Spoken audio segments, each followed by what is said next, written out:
Okay, so today we're going to be talking about these little guys. That's coming up next. Hello everyone, this is Dwayne with Edge of Nowhere Farm, and we're coming to you here today. It's December of 2018, and wintertime here in Arizona for us means beautiful weather, and it also means citrus. So we have citrus that's finally ripening up here. You know, one of the great parts about being in Arizona is the middle of winter, which is where we're at now.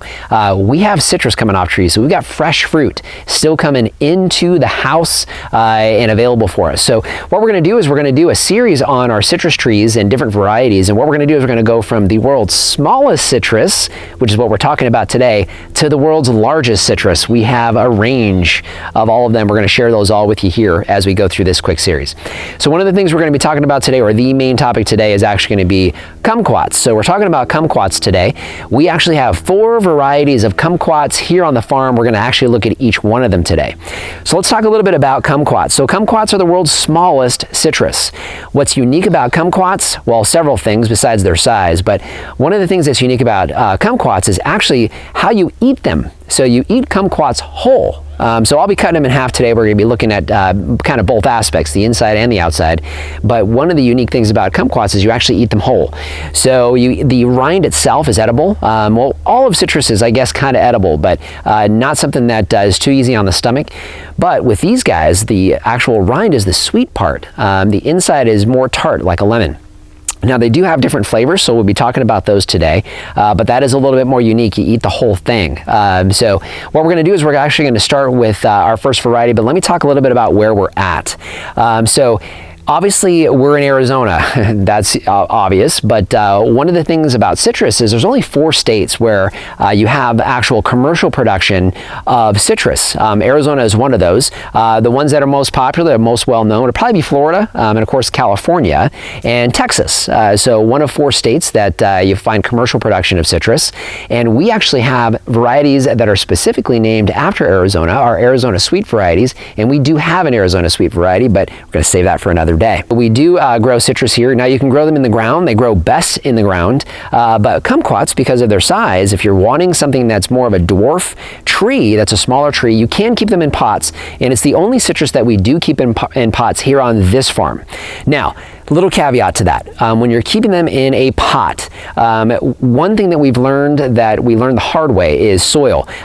If you're here in Arizona, don't use the potting soil that you see that says citrus on it. It drains way too fast for us here in Arizona. One of the things we found is we're having to water every day, if not more than once a day, because we've got a couple of these. We made the mistake of using that potting soil. Also, when we take, these are one of the only trees we'll be taking with us to the new property. I'll link our video here where we talk about that new property, but one of the few trees we'll be taking will be these 4 kumquats. They'll come with us, but we will be putting them in the ground there. So if you do have the space, put them in the ground. They're going to do much better if you do, but very manageable if you're going to keep them in a pot, which is how we're doing it here. Where we're at, you'll see me surrounded by grapevines that are finally dormant, losing their leaves. So I'll link our grapevine series here so you can see how we grow grapes. We're in our gardens here. If Lori wants to pan down, you can take a peek at our winter gardens that are doing really, really well. But that's kind of where we're at. So one of the things that we found with the kumquats is kumquats can actually use partial shade. So they need full sun. They'll do great in full sun, but when they're in pots, that partial shade really helps them out, especially during the summertime. That heavy, intense heat, they really kind of like it back behind our Manuka grapevines. So we've got our Manuka grapevines here. So what they get is they get morning and midday sun, and then they get some shade in the afternoon. So all afternoon they're getting shade from the Manuka grapevines with the plants down here in the pot. So without further ado, let's talk about our varieties. Okay, so first variety of kumquat for today is going to be the Nagami kumquat. So the Nagami kumquat is probably the most popular. It's the one that you're typically going to find in grocery stores, if you can find them in grocery stores. They're oblong shape, and they're kind of average size. We've got some that are a little bit bigger, but it's a good one to start with because it's the one you'll most recognize. So what I'm going to do is have Lori squeeze in. You can see our little Nagami kumquat tree here. Again, very easy to keep them nice and small when they're in pots. What you'll see as we go through here, you're going to see ripe Nagami kumquats. They're right here. I've got some green Nagami kumquats that aren't ripe yet, but the tree itself just looks beautiful. Here's another green one here. So that's the thing with kumquats, is we can kind of get kumquats multiple times a year as opposed to a single harvest. So what I'm going to do is I'm going to find one here that looks good. This one looks pretty good. Just pop him off, and this will give you an idea of size in the palm of my hand. So not super big, but you can see that oblong shape, nice and orange, nice and ripe. So let's take a look at the inside. So obviously you can eat these whole, but I want to open them because they do have a tendency to look a little bit different from one to the next. So I'm going to open that up. Okay. So basically, if Lori wants to squeeze back in, I'm not sure, we kind of are shaded here, but it might be kind of tough to see. But ultimately, it looks kind of like an orange. I don't know, a mix between an orange and a lemon. Got a few seeds. That's very, very common to have seeds. In fact, you have them in all of them. Only a handful of seeds, though, not too many seeds. So what I'm going to do is I'm going to try this and kind of see how this tastes.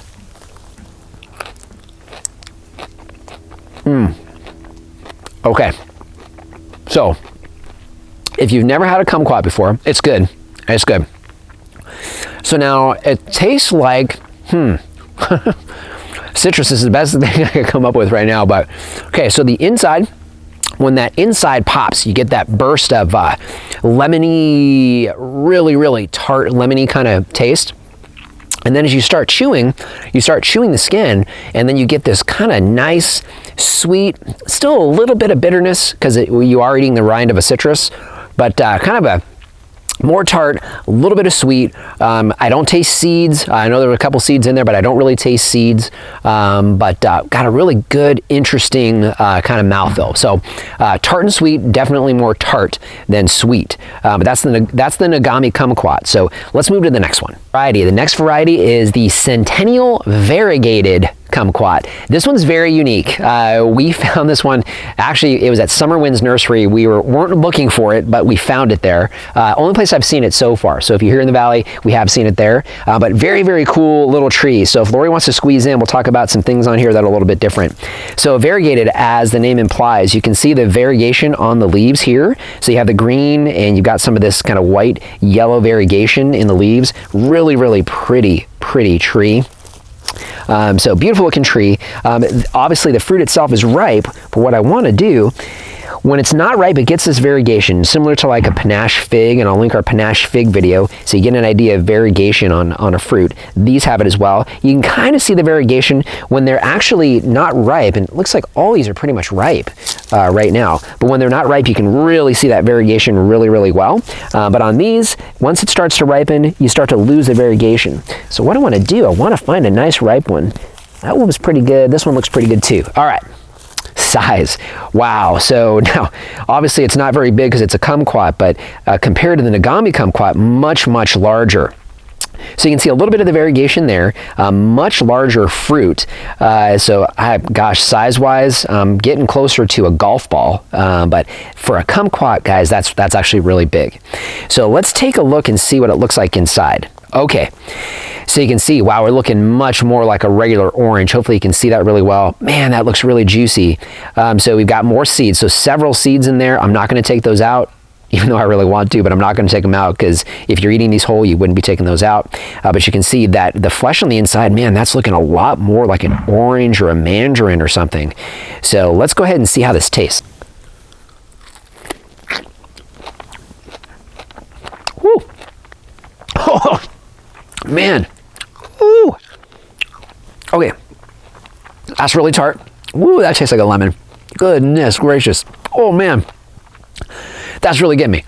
Okay, that's very tart. Let's see, let's get some of the skin. I'm hoping it won't be as tart. Little tiny bit of sweetness in the skin, but man, the inside is super tart. Maybe it's a glutton for punishment. Oh man, that puckers you like a lemon. Okay, so compared to the Nagami definitely had that tart pop when you first eat it, and the skin gave you that that sweetness. Kind of mellows out, but still very tart. And then the seeds, so definitely more seeds in this one than there was in the Nagami. So definitely more tart. Anyhow, Centennial Variegated Kumquat. So on to the next. The kumquat that's next to me here is the Meiwa kumquat. So now Meiwa kumquats, from what I understand, this is one of the more difficult varieties to graft. So they're a little more difficult to find. We found this variety at Summer Winds. So we have seen it there before. I don't really like the way they grafted it. They grafted it as kind of a tall, lanky graft, and citrus generally doesn't do really well when you get those tall, skinny grafts, at least in our experience. They generally don't. But this one's actually hung in there. So Meiwa kumquats, like I said, they're a little bit smaller. If Lori wants to slide in, you can see, again, we've kind of abused this plant, but it actually is doing really, really well. Got several fruit on here. Holds really, really well in the pot as far as size. But what I want to do is I want to find a good ripe one. And it looks like this one back here is probably a good one to pick. There we go. Okay, so now it still has kind of an oblong shape. Looks very, very similar to that Nagami kumquat. But again, a little more round. And the Meiwa kumquats, as they get bigger, they kind of get more round, but smaller. The Nagami kumquat that I first showed you was actually a little bit on the small side. Typically, they're a little bigger, but this is kind of the normal size for your Meiwa kumquats. So what I'm going to do is I'm going to go ahead and cut it in half. Let's take a look at the inside and see what we have here. Okay, so now definitely looking a little bit different here. It might be hard to pick up on camera, but I can definitely tell the difference. Very, very little flesh on the inside. So you got a lot of membrane here underneath the zest of the citrus. A whole lot of seeds. For the size of this kumquat, there's a lot of seeds. I mean, I see 1, 2, 3, at least 3, and I'm guessing there's at least another 1 or 2, so I'm going to have a couple seeds in here. But let's go ahead and try this, see how it tastes.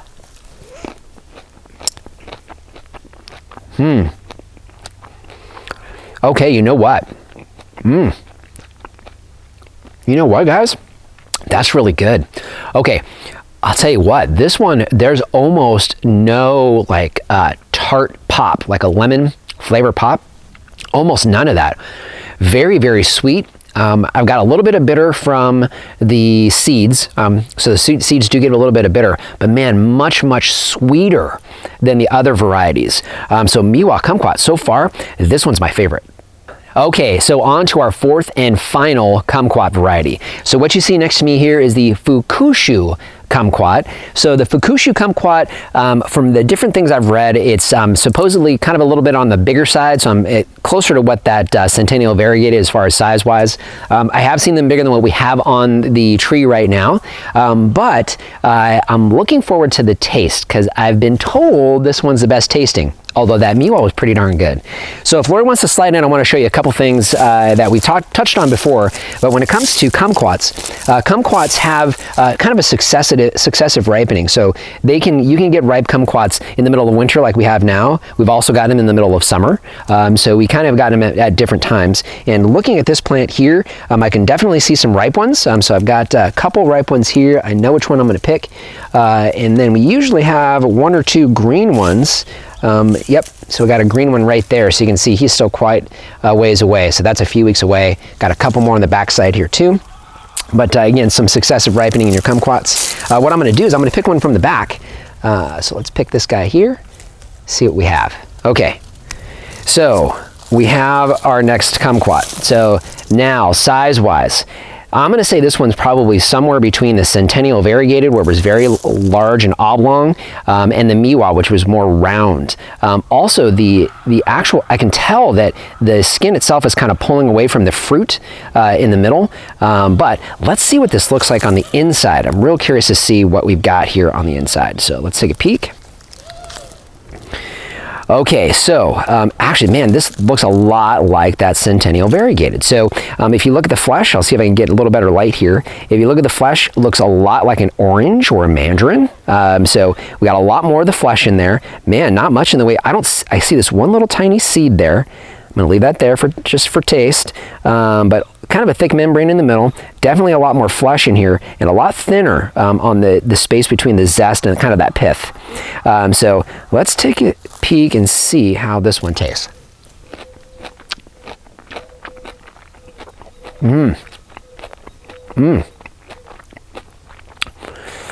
Okay, Man, I'll tell you what. Okay, that definitely is a good balance of tart and sweet. It definitely reminds me of the Nagami, because you get that kind of burst of real tart, lemony kind of flavor. Then you start eating the rind, and man, it has a really good mellow sweetness, really balances that out. Man, it's still getting that tart. So it's definitely still much more tart than the Meiwa. The Meiwa was a lot sweeter. This one was more tart and sweet, probably a good balance of tart and sweet. I'm gonna say more on the tart side, but I don't know, that sweet kind of comes in there, actually tastes pretty good. So Fukushu Kumquat, I'm liking this one. Okay, so just want to thank you guys for joining us today. You know, I had a good video today. I think you got multiple varieties looking at our kumquat harvest here in 2018. You know what, if you're not growing a kumquat and you're here in Arizona or in one of those states that grows citrus commercially and you can grow citrus, these are great. You know what, even if you can't and you're going to try some greenhouses and do some different things, these do really, really well in pots, as you can see, because these are surviving our summers here in Arizona and doing just fine. So, you know, if you haven't done so already, hey, subscribe to the channel. You know, we've got a lot of content that we cover. Obviously, we're covering fruit trees again here with our citrus. We got several citrus varieties we're going to show you here as we go into the next couple of weeks. We'd love for you to be here for that. You know, hey, we got a lot going on too with our new farmhouse. So I'm gonna link that video here. So we got a lot of stuff going on there where we're moving from this 1 acre farm to our 6 acre farm, and would really love it if you would join us there as well. And you know, if you haven't checked us out on Instagram and Facebook, we're there. We put content up there that you're not gonna see here on the YouTube channel. We'd love to see you there and interact with you there. And hey, any comments or questions, hey, leave them in the comment section down below. Lori and I really enjoy interacting with you guys, and YouTube gives us a great format to do just that. So just want to thank you for joining us today and remind you, if we can farm on the edge of nowhere, so can you. So what we're going to do is we're going to do a quick series, or maybe not so quick. I'm going to start over. It may not necessarily be a quick series. So Merry Christmas, Merry Late Christmas, Merry Belated Christmas, and Happy New Year. I don't need to say all that stuff. I don't know, maybe juice these. Life gives you kumquats, plant a lemon tree. Ooh, that's definitely good. Man. Whew. Cut on the tongue and citrus. I don't know what to do with my hands. Like T-Rex hands here.